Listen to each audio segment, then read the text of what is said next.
তো বন্ধুরা দেখো, আমরা এসেছি টাকুয়াপাড়ি পার্কে। আর এখানে এসে আমি একটা ছোট্ট মিনি ব্লগ করলাম। তো আমি আর আমার বোন দেখো দোলনাতে বসে আছি, দোল খাচ্ছি। তো আর এইদিকে পাশে হচ্ছে কীর্তন, সেটাও তোমাদেরকে শোনাবো। তো এসে দেখি কীর্তন হচ্ছে রাত্রেবেলা এসে, তো তোমাদের একটু শুনিয়ে দিচ্ছি। দেখো এখানে চারপাশে আরতি হচ্ছে।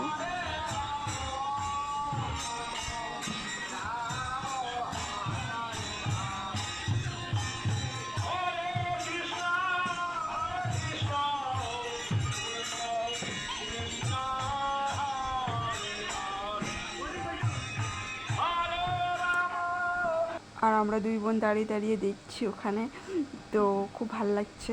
তো এসে কীর্তনের দর্শন করতে পারলাম পার্কে এসে, তো ভালোই লাগছে। আর এইদিকে দেখো ফুল গাছগুলো এত সুন্দর, প্রত্যেকটা ফুল গাছ এত সুন্দর, মানে আর কি বলি, মনটা প্রাণটা ভরে যায় একদম ফুল গাছ থেকে।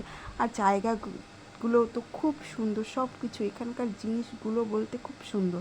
তো এখানে কে কে এসেছো অবশ্যই কমেন্টে বলো। আর আমি তো এই নিয়ে 3-4 বার গেলাম।